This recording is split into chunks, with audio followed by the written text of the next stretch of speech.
Hi friends, Ayyanar துணையில் நாளைக்கு என்ன நடக்க போகுதுன்னு பார்க்கலாம். வாங்க வீடியோக்குள்ளே போகலாம். நம்ம சேனல் இன்னும் சப்ஸ்கிரைப் பண்ணாதவங்க சப்ஸ்கிரைப் பண்ணிக்கோங்க. சோழனோட அப்பாவும் பத்தாததுக்கு ஆல்ரெடி வெறுப்பில் இருந்து சோழன்கிட்ட இன்னும் கொஞ்சம் வெறுப்பேற்றுறாரு.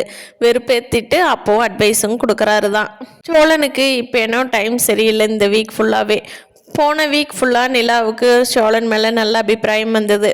இப்போ நிலா வேலைக்கு போனதுக்கப்புறம் சோழனுக்கு கொஞ்சம் நெகட்டிவாக தான் வருது நிலா கிட்ட. இன்னும் இவர் இம்ப்ரெஸ் பண்ணுறதுக்காக எவ்வளோ கஷ்டப்பட்டாலும் அது கடைசியில் வேஸ்ட்டாக தான் போகுது நிலா கிட்ட. ஆஃபீஸில் ராகவ் சாருக்கும் நிலாவோட கேரக்டருக்கும் கிட்டத்தட்ட ஒரே மாதிரி தான் கொடுத்துருக்காங்க.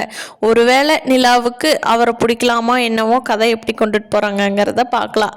அப்படி போனால் நம்ம சோழனோட நிலைமை என்ன ஆகும், சோழன் வீட்டில் இருக்கிறவங்களாம் நிலாவை எப்படி ரியாக்ட் பண்ணுவாங்க பார்க்கலாம் ஃப்ரெண்ட்ஸ். எப்படி போக போகுதுன்னு இந்த கதை கண்டிப்பாக சூப்பராக போகிறதுக்காக நிறைய கேரக்டர் நல்லா உள்ள வர்றாங்க.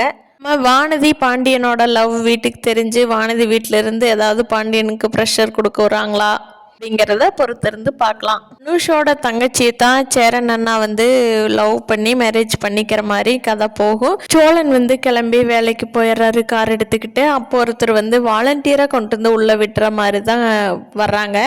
அப்போ சோழன் ஒதுங்கி போகலான்னாலும் இல்லை, வா நீ என் வண்டிக்கு ஸ்க்ராட்ச் ஆயிடுச்சு, என் வண்டி சேதமாயிருச்சு, நான் இது இன்சூரன்ஸ் பண்ணணும், வா போலீஸ் ஸ்டேஷன் கம்ப்ளைண்ட் கொடுக்கலான்ட்டு அவரே வலுக்கட்டாயமாக போலீஸ் ஸ்டேஷனுக்கு போயிடுறாங்க.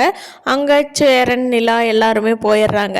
அப்போ சோழன் சொல்கிறாரு, அண்ணே என் மேலே தப்பே இல்லைண்ணே, அவராக கொண்டு விட்டு என்னை வாலண்டியராக கொண்டு உட்கார வச்சுருக்காருண்ணே, இது ஏதோ வேணுன்னே பண்ணுறாருண்ணே அப்படின்னு சொல்லி சோழன் சொல்கிறாங்க. சேரன் விட்டுருங்களேன் ப்ளீஸ், என் தம்பி இந்த தடவை மன்னிச்சு விட்டுன்னு சொல்லி போலீஸ்கிட்ட கேட்டு பார்க்குறாங்க. நிலாவும் பேசுகிறாங்க. ஆனால் அங்கே வேலைக்கு ஆகலை.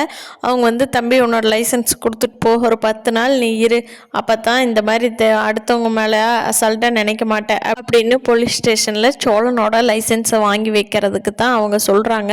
பார்க்கலாம் ஃப்ரெண்ட்ஸு, லைசன்ஸ் சோழன் கொடுத்துருவாங்களா, இல்லை வாங்கி வச்சுட்டு சோழன் வேலையில்லாமல் பண்ணணும்னு ஏதாவது பிளான் பண்ணி பண்ணுறாங்களாங்கிறத நாளைக்கு எபிசோடில் பார்க்கலாம் ஃப்ரெண்ட்ஸ். இந்த வீடியோ பிடிச்சிருந்தா லைக் பண்ணிக்கோங்க. நீங்கள் என்ன நினைக்கிறீங்க கீழே கமெண்ட் பண்ணுங்கள். தேங்க்யூ.